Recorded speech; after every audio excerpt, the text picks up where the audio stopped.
My son's sledgehammer shattered my $150,000 workshop, while his wife filmed for internet fame, laughing as my life's work crumbled. I tried to stop him, but his fist met my face. They thought they'd won, flaunting their betrayal online. But what I did next didn't just ruin their lives, it carved their consequences into something colder and sharper. Before we continue, please subscribe to the channel and let us know where you are listening in the comments. The sound of splintering wood hit me before I even opened the garage door. My hand froze on the doorknob, the leather case holding the 1890s Stradivarius copy growing heavy in my other hand. Through the door, I heard Ashley's voice, shrill and excited. "Get that angle! Show them how much this stuff is worth." I pushed the door open, and the destruction that met my eyes made my knees buckle. 40 years of collecting, restoring, building, scattered across my workshop floor like garbage after a tornado. The Victorian-era piano hammer said I'd bought at an estate sale in Vermont, the one that cost me $3,000 and 6 months of searching, lay scattered across the concrete like broken bones. Each ivory handle was snapped, the brass fittings bent beyond recognition. Brian stood in the center of the chaos, sledgehammer raised above his head, his face twisted in a grin that looked nothing like the boy I'd raised. Behind him, Ashley held her phone up, live streaming everything. The smell of broken lacquer bottles burned my nostrils. French polish from the 1920s, impossible to replace, pooled under the workbench where my grandfather's hand-forged chisels lay twisted and bent. "Brian, stop!" My voice came out strangled. "The Morrison estate. I have 3 violins to restore by next week. Those are client instruments." He turned to me, and the theatrical way he positioned himself for Ashley's camera made my stomach turn. Look who finally showed up, the great George Harrison, master craftsman. He brought the hammer down on my dust collection system, the custom unit I'd built myself over 3 months. The metal crumpled like paper. "Tell your viewers, Ashley. Tell them how Daddy here hoards treasures while his son drowns in student loans." Ashley swung the phone toward me, her perfectly manicured nails gleaming. "Guys, you won't believe this boomer's reaction. He cares more about some old tools than his own son's struggles." I stepped forward, glass crunching under my feet, the remnants of my bottle collection of vintage varnishes. Each step felt like walking through my own memories being ground to powder. "Brian, please. This isn't just stuff. These are commitments to clients. People trust me with their family heirlooms." "Family?" Brian laughed, a harsh sound that echoed off the walls. "Like you trusted me? Like you helped me when I needed it?" He swung again, this time at the restoration bench my father had built in 1962. The oak top, worn smooth by 3 generations of hands, split down the middle. I lunged for the sledgehammer, trying to grab it from his hands. We struggled, and I saw something in his eyes I'd never seen before. Genuine hatred. His fist came up fast, connecting with my jaw with a crack that sent white light across my vision. I fell backward, the Stradivarius copy flying from my hand. The case popped open as it hit the ground, the instrument skittering across the debris. Sharp metal bit into my palm as I tried to catch myself. Glass from the varnish bottles sliced through my shirt, embedding in my back. The world went gray at the edges, but I could still hear Ashley's delighted voice. "That's content gold. We'll title it Karma Comes for Greedy Boomer. This is gonna go so viral." My vision cleared slowly, everything tilted and wrong, blood dripped from my split lip onto the concrete. Brian had gone back to his destruction, bringing the hammer down on my humidity chamber. $15,000 and 2 years of calibration destroyed in seconds. Ashley kept filming, occasionally directing him. "Get that expensive lathe in the shot. Show them how rich Daddy really is." Pain radiated from my jaw, my back, my bleeding hand, but all I could focus on was the systematic destruction of 4 decades of my life. The bow re-herring jig from the 1890s, $8,000 and absolutely irreplaceable, shattered under Brian's heel. The complete set of hide glue I'd inherited from my mentor, kept perfect since the 1950s, scattered and crushed. Every piece had a story. The Japanese saws I'd bought from a master in Kyoto, who'd spent an hour teaching me the proper grip. The French polishing kit from a widow in Bordeaux, who'd cried as she sold her husband's tools. All of it becoming splinters and fragments under my son's rage. I tried to stand, but my body wouldn't cooperate. Through the haze of pain, I watched Brian approach the bench where my father taught me to feel wood grain with my fingertips. The bench where I'd shown Brian how to sand with the grain when he was 7, his small hands guided by mine. The sledgehammer rose above his head, and the bench that had stood for 60 years began splitting under Brian's sledgehammer when Walter's voice cut through the chaos. "George! Jesus, what happened here?" My neighbor stood in the doorway, his retired cop instincts kicking in immediately. He took in the scene, me on the floor bleeding, Brian with the sledgehammer, Ashley still filming, and moved with surprising speed for a 70-year-old. "Put the hammer down, son, now." Brian actually laughed. "Another boomer to the rescue. Ashley, you getting this?" "Every second, babe." She pivoted to catch Walter in frame. "Look, viewers, they're ganging up now." Walter knelt beside me, his fingers checking my pulse, examining my injuries with practiced efficiency. "We need an ambulance. This is assault, destruction of property. Let them go, Walter." My voice came out thick, blood from my split lip making it hard to talk. "Let them think they've won." Brian dropped the sledgehammer with a clang. "We're done here anyway. Got everything we needed." He stepped over debris, crushing a violin bridge under his boot, one I'd carved by hand last month. "Come on, Ash. Let's let the old men cry over their broken toys." Ashley lowered her phone, checking the viewer count. 50,000 already. Babe, we're trending." They left through the same door they'd forced open, their laughter echoing in the destroyed space. Walter pulled out his phone, already dialing 911. I grabbed his wrist with my good hand. "I said let them go. George, your hand needs stitches. You might have a concussion. And this," he gestured at the destruction, "this is felony-level damage." The ambulance ride blurred past. I spent it mentally cataloging what I'd seen destroyed, adding numbers in my head while the EMT asked me questions about the date and my name. At the ER, they cleaned glass from my back, put 7 stitches in my palm, ran tests for the concussion. I told them I'd fallen while working, knocked some things over. The young doctor didn't believe me, but didn't push. Officer Martinez arrived while they were wrapping my ribs, bruised, not broken. "Mr. Harrison, your neighbor called about an assault. I need to take a statement." "Family dispute," I said carefully. "I'll handle it privately." Walter, who'd followed the ambulance, threw his hands up. "George, they assaulted you. This is felony destruction. Your son is still my son." I met his eyes. "I know what I'm doing, Walter." Martinez left his card, told me I had 30 days to file charges if I changed my mind. Walter drove me home as the sun came up on January 16th, lecturing the whole way about pressing charges, about not letting Brian get away with this. I let him talk, my mind already 3 steps ahead. The workshop looked worse in the morning light. Systematic documentation. That's what I needed. Despite the throbbing in my hand and the pounding in my head, I started photographing everything. Wide shots, close-ups, multiple angles. That's when I spotted it. The vintage clock on the high shelf, the one Brian hadn't noticed. The one with the hidden camera I'd installed after tools started going missing last year. I pulled the memory card with shaking fingers, loaded it on my laptop. There they were, crystal clear. Brian and Ashley planning it out. Her directing him on what to destroy first for maximum impact. Her saying, "Make sure you get the expensive stuff. The viewers love seeing rich people's things get wrecked." Ashley's video was already at 50,000 views.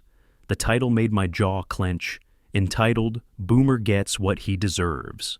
Monetization was enabled. They were making money off destroying my life. Comments poured in, most supporting them, calling me names, celebrating my pain. But I saved it all. Evidence. The credit card statements took longer to find. Brian still had access to one of my accounts. My fault for trusting him. $45,000 in charges over the past 3 months.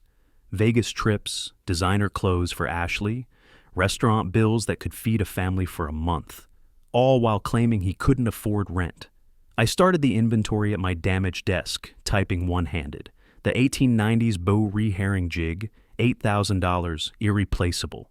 The complete set of hide glue from Leonard, my mentor, $2,000, but the sentimental value immeasurable. Hand-forged Japanese saws from Master Yamamoto, $12,000. The custom humidity chamber, $15,000, destroyed beyond any repair. Line by line, photo by photo, I documented everything. The insurance company would find a way out. They always did with family member exclusions. But I needed the record. for what came next. $150,000. That was the conservative estimate, not counting the instruments I'd been restoring for clients, not counting 60 years of family history ground to dust. My father's bench alone. How do you put a price on the place where 3 generations learned their craft? I found the photo under debris near the door, our family portrait from Brian's college graduation. Someone, Ashley probably, had drawn devil horns on me, wrote greedy across my face. Brian was smiling in the photo, his arm around my shoulders.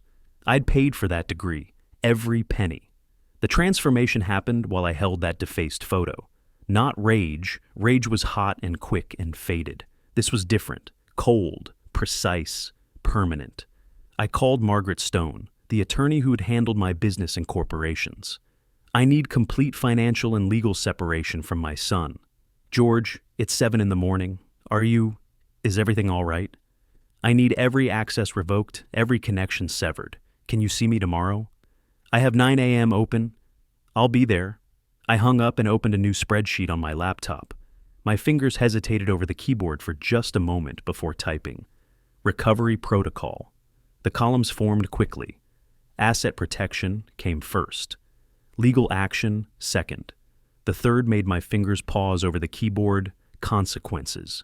My finger hovered, then typed it with deliberate force. Margaret Stone's office occupied the 20th floor of the Pemberton building, all mahogany and leather that whispered old Portland money. Oregon property law books lined her shelves like soldiers. I sat across from her desk, my bandaged hand resting on the USB drive that contained everything. She'd been my attorney for 15 years, handled all my business and corporations, but she'd never seen me like this. Stitches still fresh on my palm, moving stiffly from the bruised ribs. "Show me," she said simply. The video played on her laptop. Brian's gleeful destruction, Ashley's commentary, the assault. Margaret's professional mask slipped for just a second when the sledgehammer connected with my jaw. Her fingers drummed once on the desk, then stopped. Property damage alone exceeds $150,000. She pulled up Oregon statutes on her second monitor. The assault is clear battery, but George, this signature on the lease agreement. She held up a paper from the stack I'd brought. "This isn't yours." My good hand clenched. "Brian's been signing my name for years. I just discovered how deep it goes." Her pen clicked rhythmically against her legal pad. "Identity theft changes everything. This is federal." She studied the forged signatures, comparing them to the authentic ones. "He's gotten sophisticated. See the practice flow? This was an impulse." "Make it slow," I said, meeting her eyes. "Make them feel it gradually." She nodded, understanding perfectly. "Oregon requires 30 days for eviction notices. We'll serve them today. The civil suit for property damage and emotional distress will take months.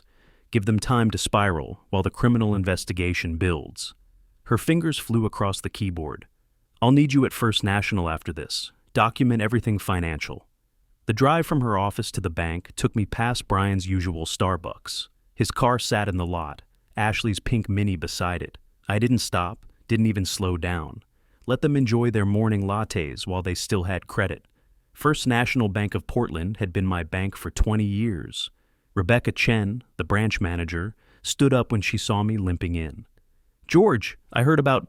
Are you all right? I need to review all my accounts, everything." She led me to her office, pulled up my records. Her expression changed as she scrolled. "Mr. Harrison, there's unusual activity. Did you authorize a $5,000 cash advance yesterday?" My laugh came out bitter. "Cancel everything. Every card, every access point." "Your son was here an hour ago," Rebecca lowered her voice. "He seemed agitated when his card was declined at the ATM." The credit report she pulled revealed 3 cards I'd never opened, $30,000 in debt I'd never accumulated, all with Brian added as an authorized user last month.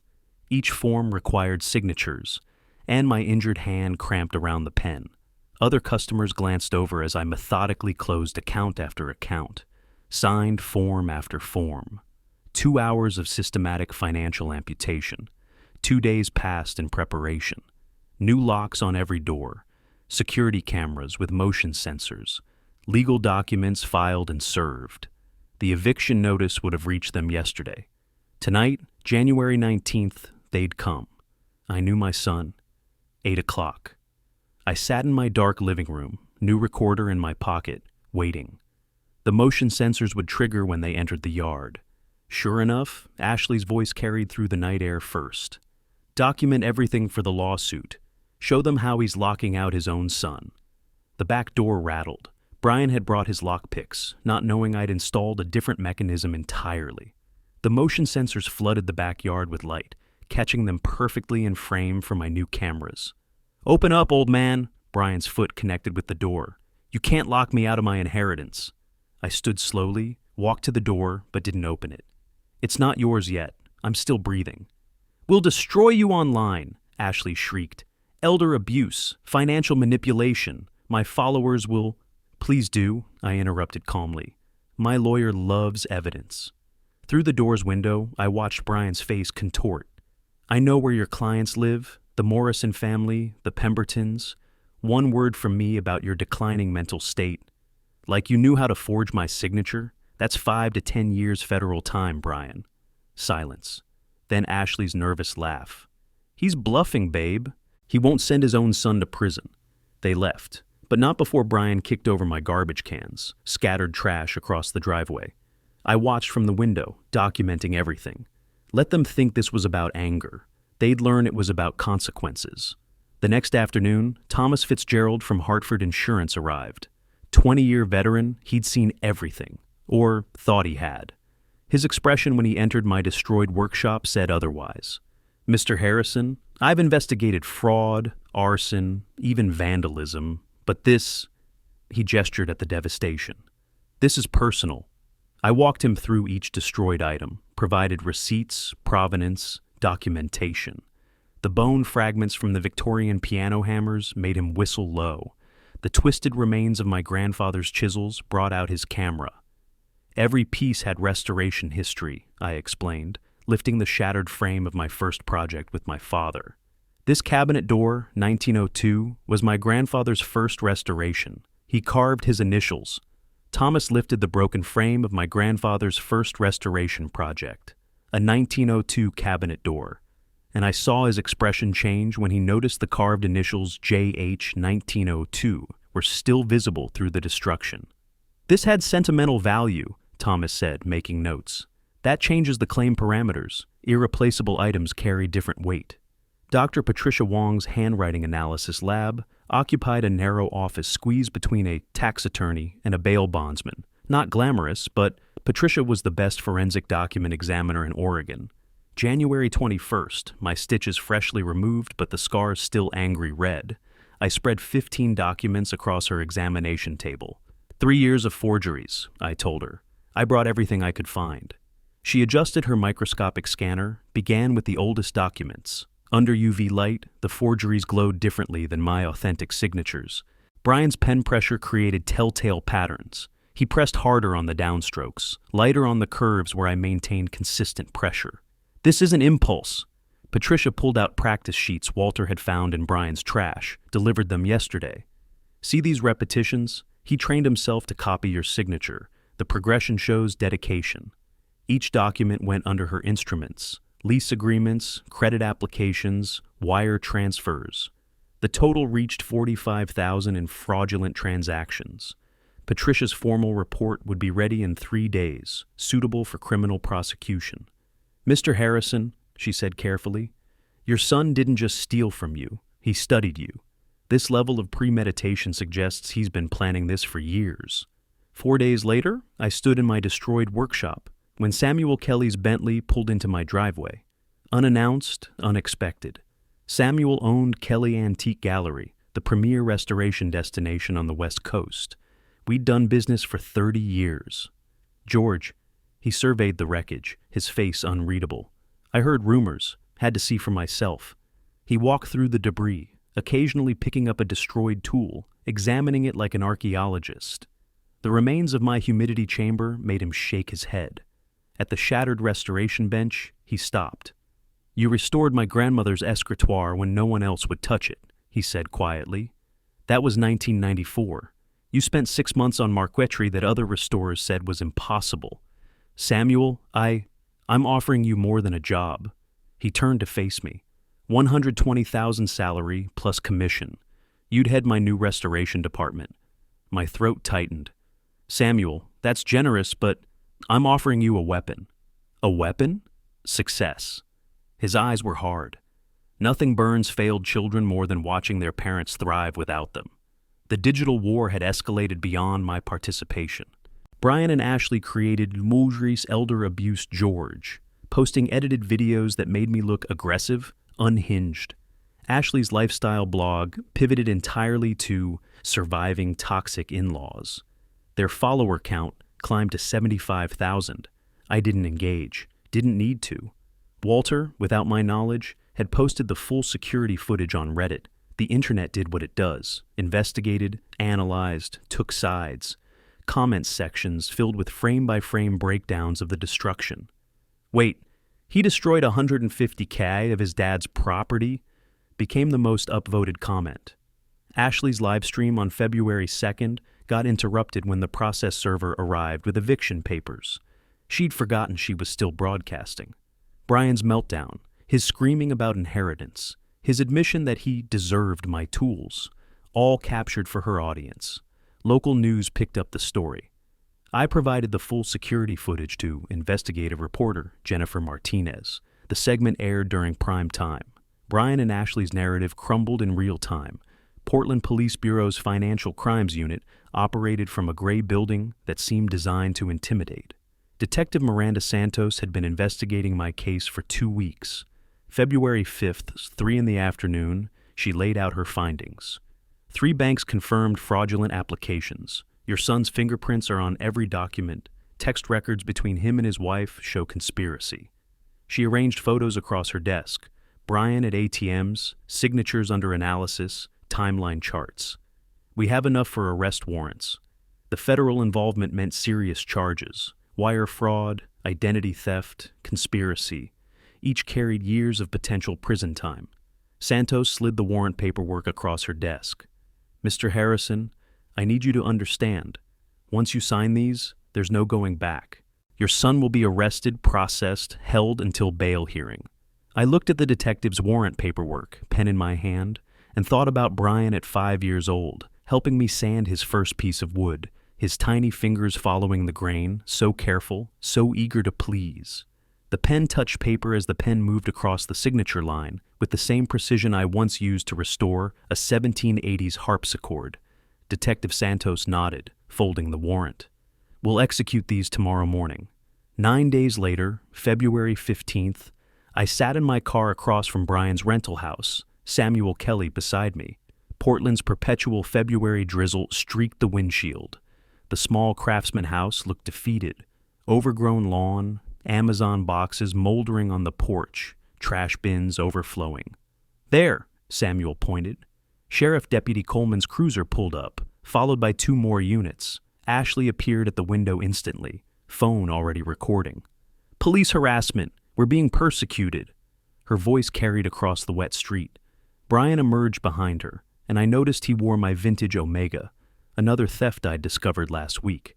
Deputy Coleman approached with measured authority, his boots splashing through puddles. Mr. Harrison, we're executing an eviction order. You have 2 hours to collect your belongings.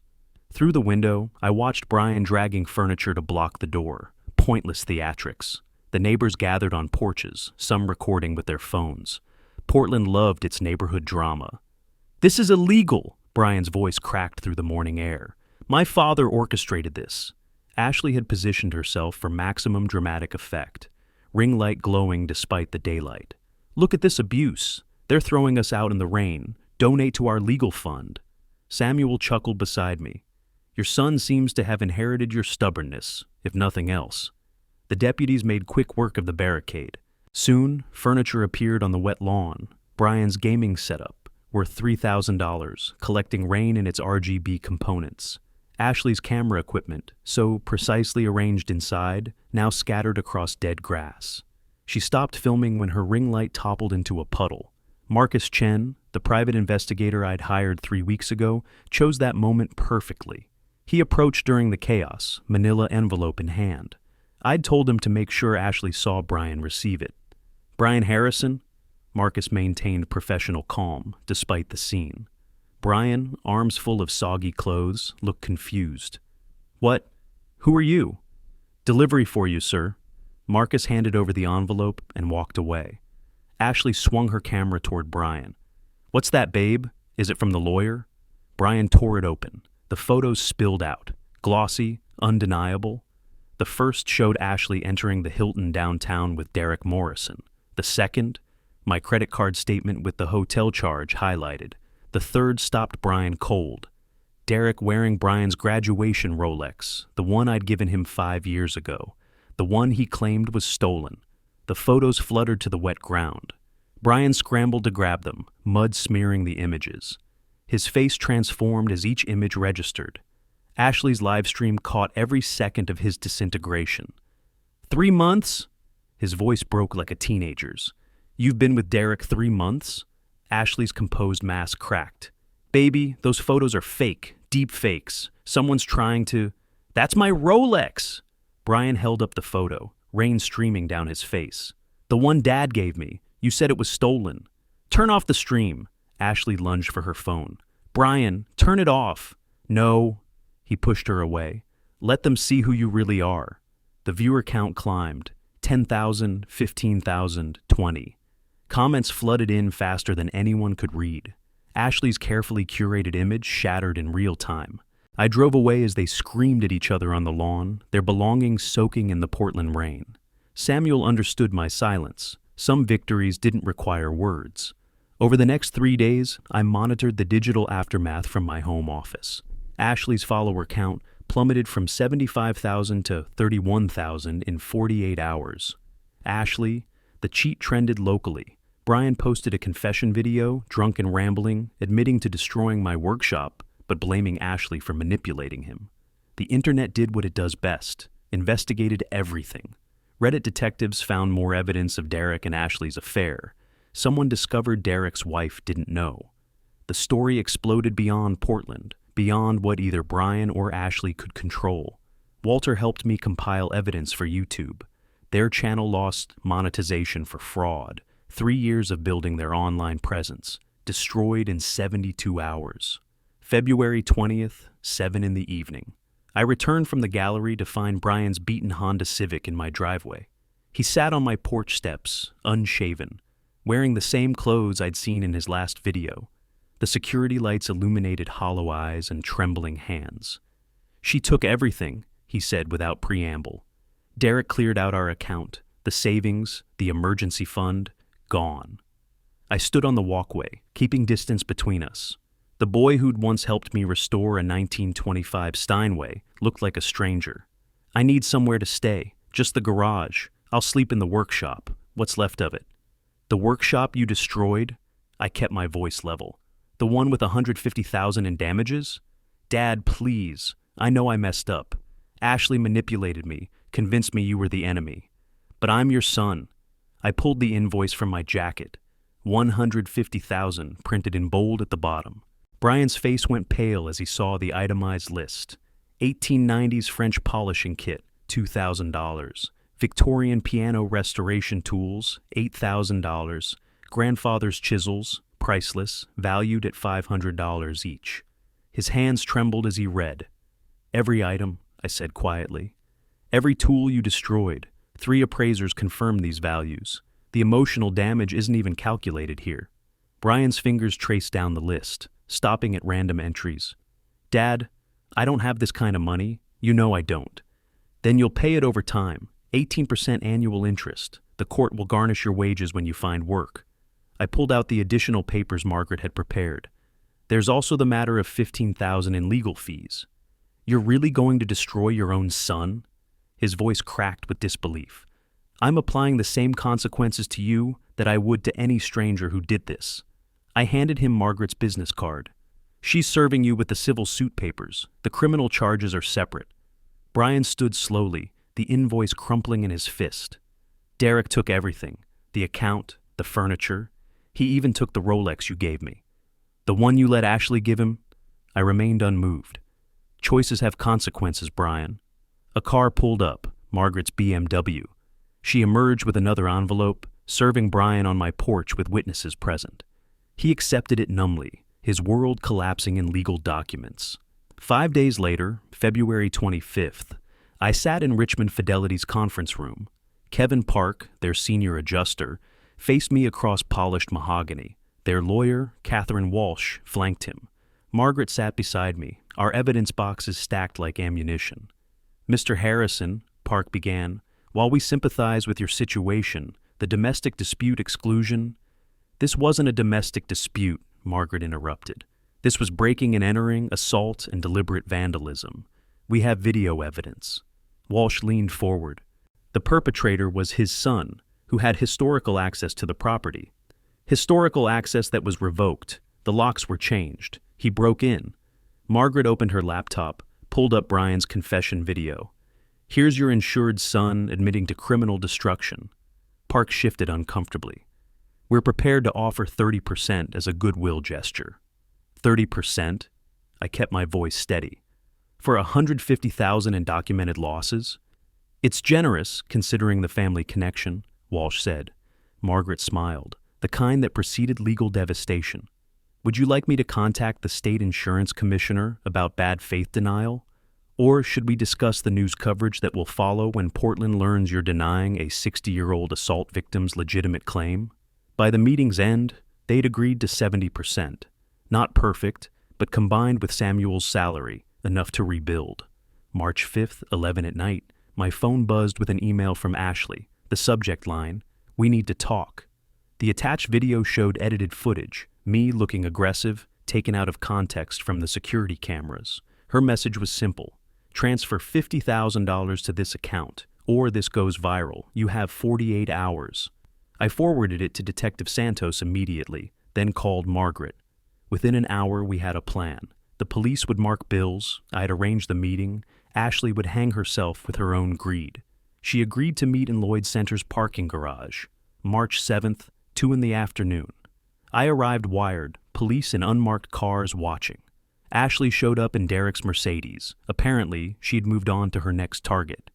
"You destroyed my life," she said, accepting the envelope of marked bills. "This is just compensation."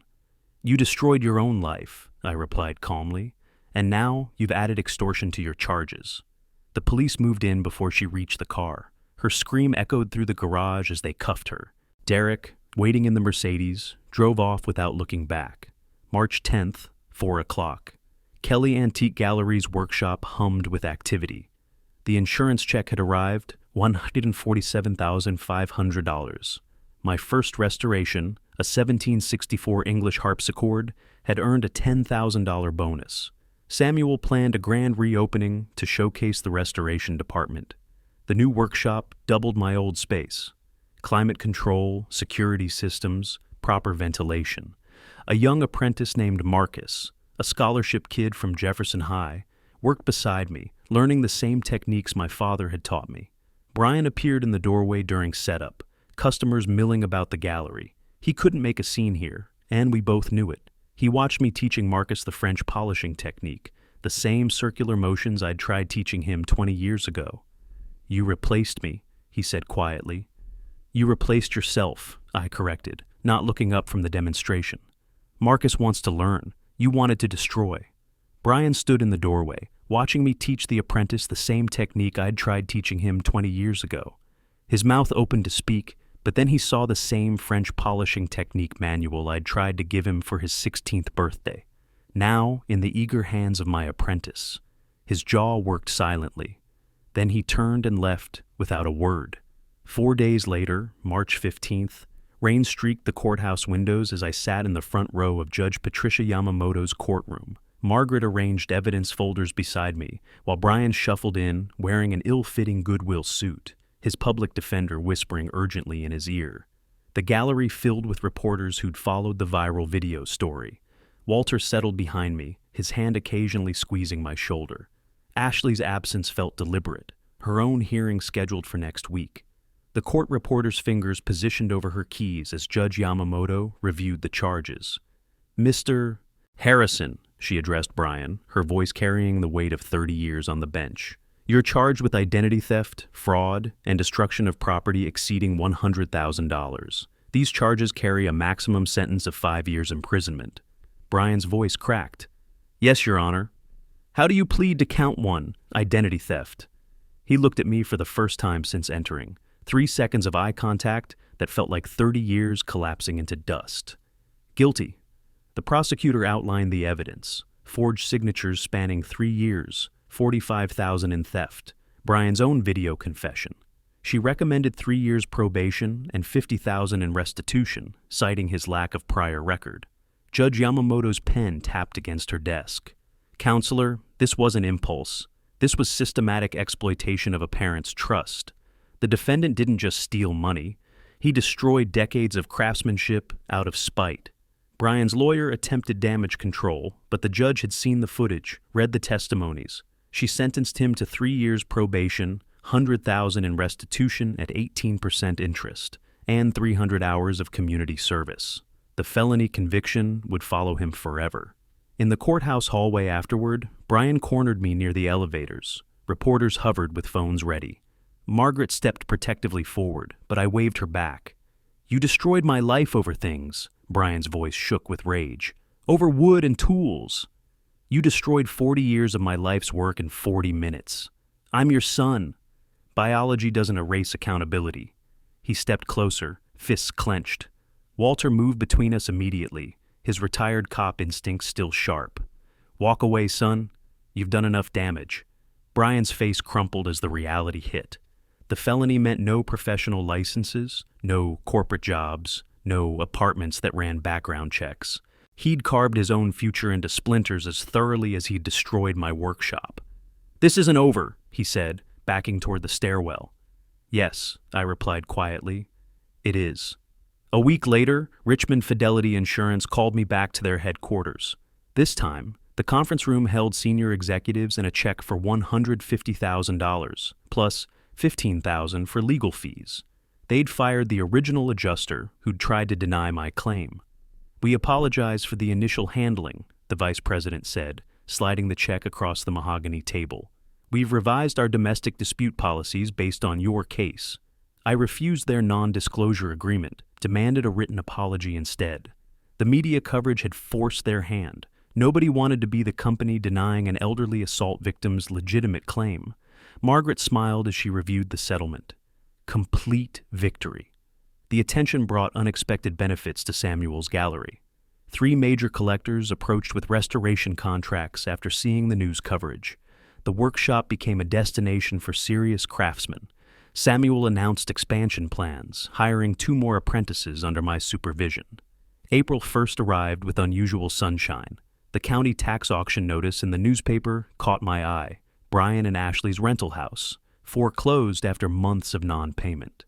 Margaret suggested I attend through an LLC she'd created. Harrison Holdings, anonymous but legal. The auction drew only 3 bidders. The property needed work, but the bones were solid, like a neglected violin awaiting restoration. Margaret's paralegal bid on my behalf. Final price, $47,000. Brian had no idea who'd bought his former home. I hired a property management company to handle everything. Market rent, $2,200 monthly. When Brian's rental application arrived, current address listed as his Honda Civic, the property manager called immediately. Mr. Harrison, your son's rental application came in. He listed his current address as his Honda Civic. When we ran the ownership records, his face went white as paper. He just stood there staring at the document showing Harrison Holdings LLC as the owner. Then he asked if you knew he was applying. Tell him the owner requires first month, last month, and security deposit, I instructed. No exceptions. April 10th, Kelly Antique Gallery's expansion unveiled to Portland's collector elite. Champagne flowed while my 3 apprentices demonstrated restoration techniques behind the workshop's new glass walls. $2 million in contracts already secured, with a documentary filmmaker requesting interviews about preserving craftsmanship traditions. Through the celebration, I spotted Brian's battered Civic parked across the street. He sat behind the wheel, watching his father receive the recognition he'd tried to destroy. The mayor's representative presented a proclamation honoring my contribution to Portland's cultural heritage. Brian drove away before the speeches ended. Ashley remained in county jail, contempt charges added after she'd threatened the judge. Her mother stopped calling when she learned there was no money left. At 3 in the morning on April 20th, Brian unloaded trucks at a warehouse in the industrial district. $15 hourly under someone else's social security number, the only work available to felons without paperwork questions. He'd lost 30 pounds, his clothes hanging loose from Salvation Army racks. The supervisor treated him like disposable labor, which he was. Between shifts, he slept in the break room. Vending machine dinners replaced the restaurant meals Ashley had charged to my cards. His phone sat disconnected in his car's glove compartment, a dead black mirror reflecting nothing. A letter from Ashley arrived at the warehouse, forwarded from their old address. She needed money for commissary, for a lawyer, for hope. Brian burned it in a trash barrel during his break, watching their marriage certificate dissolve into ash and smoke. 8 days later, April 28th, I worked late finishing a 1798 pianoforte restoration. The gallery stood empty except for security lights. 9 o'clock, the parking garage echoed with my footsteps. A broken streetlight left deep shadows between concrete pillars.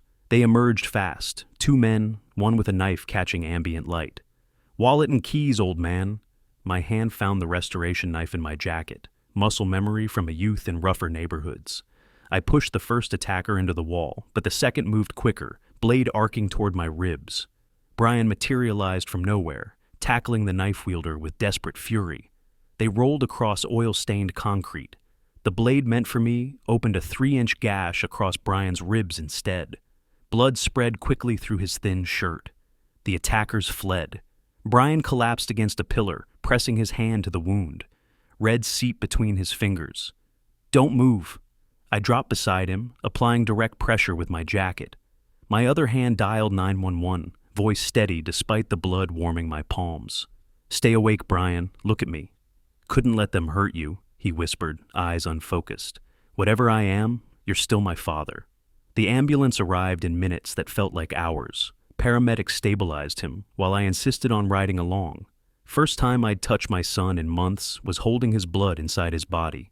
Portland General Hospital's fluorescent lights felt harsh after midnight. Brian required surgery. The knife had grazed his liver.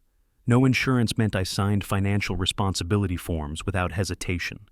The police took statements, confirming clear self-defense. Brian woke near dawn, morphine making him honest. "Jealous of that workshop since I was 7. You loved those tools more than me. I loved teaching you to use them. You're the one who stopped trying."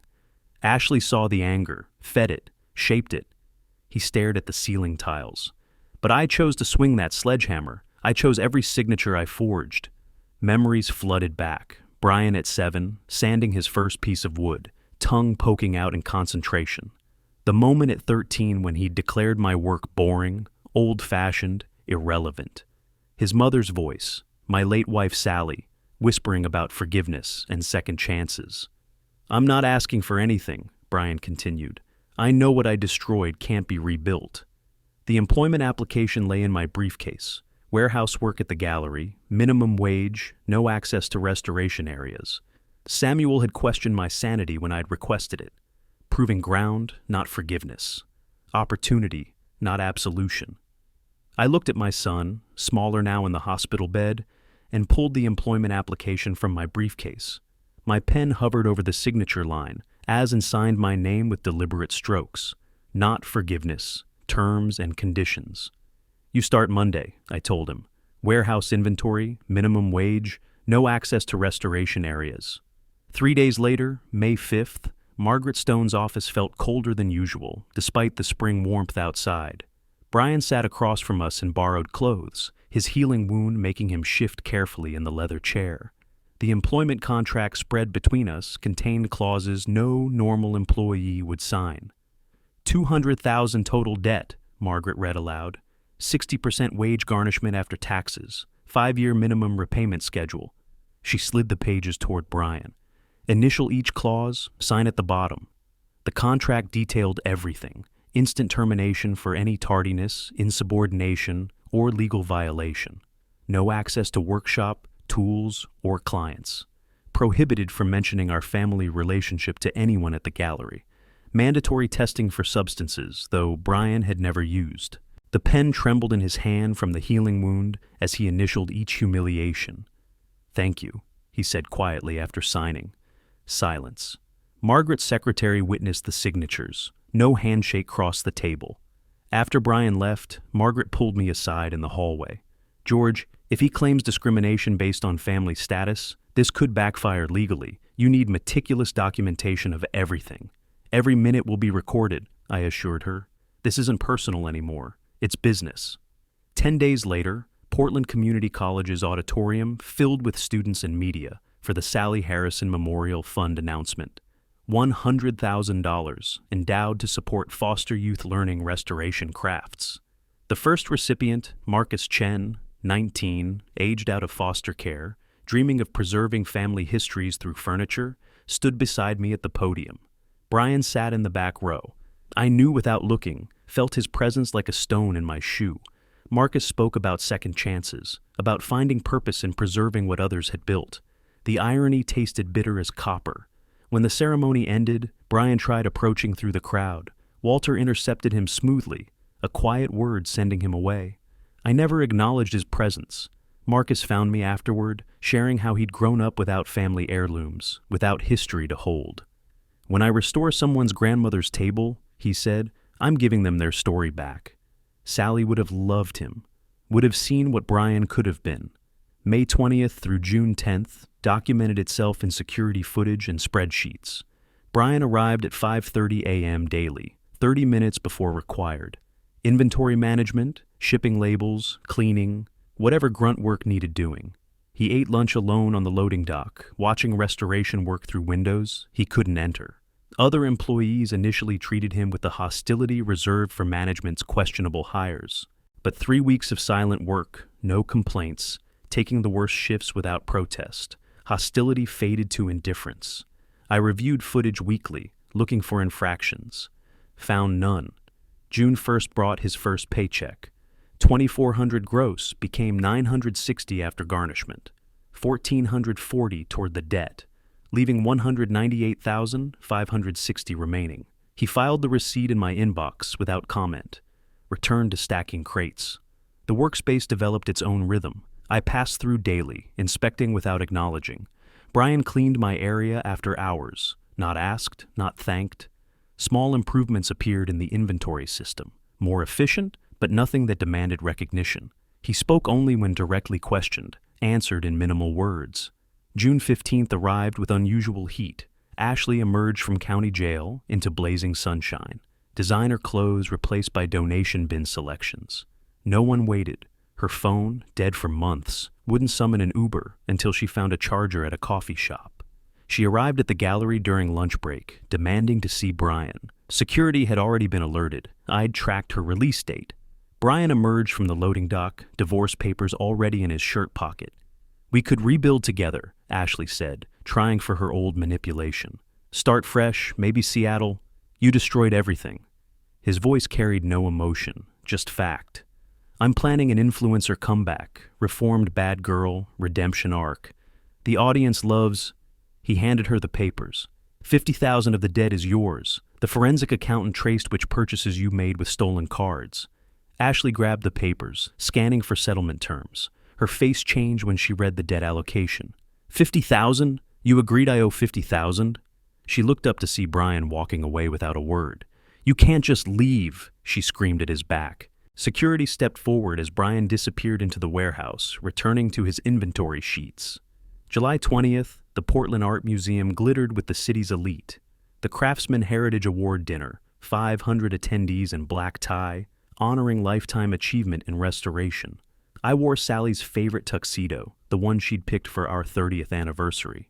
25,000 prize dollars would go straight to the scholarship fund. My acceptance speech avoided personal details, focusing on destruction and rebuilding, the philosophy of restoration rather than revenge. The standing ovation felt hollow, success echoing in an empty chamber. Brian watched the live stream during his break. I saw the timestamp on the security footage later. His coworkers had no idea the man on screen was his father. He returned to loading pallets when his 15 minutes ended. National media coverage followed. Magazine features, documentary requests, gallery bookings through 2027.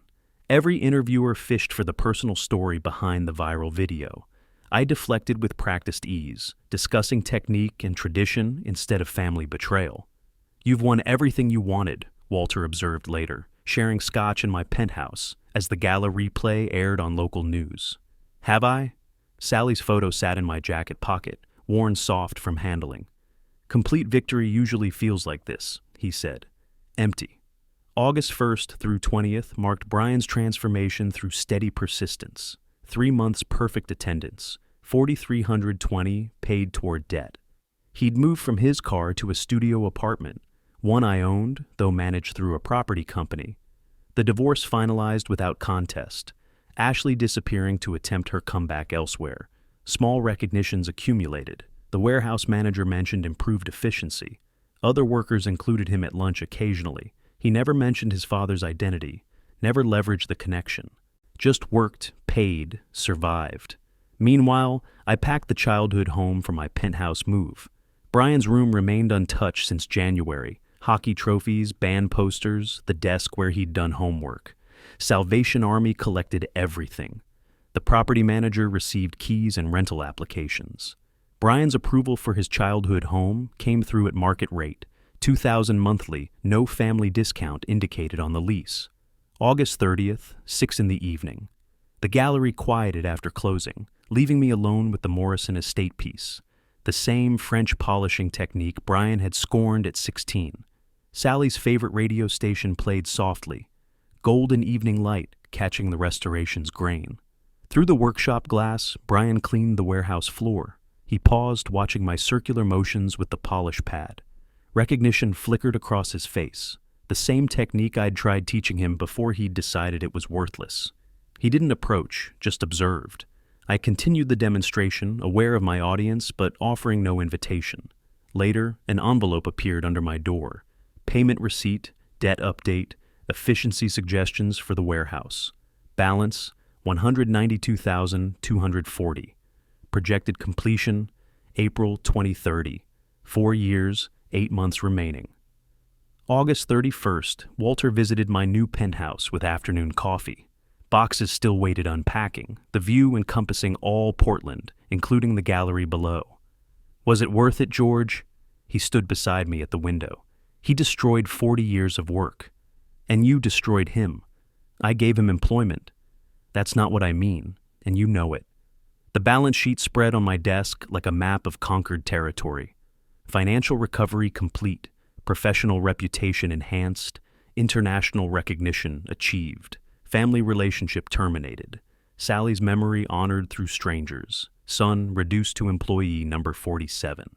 I stood at the window, watching the sun set over the city where I'd built everything twice. Below, the gallery lights flickered on for evening events. In the warehouse, a lone figure pushed a broom across the loading dock. The debt ledger on my desk showed $192,240 remaining, 4 years, 8 months to go. The French polish on my hands caught the dying light as the last summer sunset of 2025 painted Portland gold, and I realized that complete victory tastes exactly like loss, only colder and infinitely more precise. If you like this story, please like this video, subscribe to the channel, and share your impressions of this story in the comments. To listen to the next story, click on the box on the left. Thank you for watching.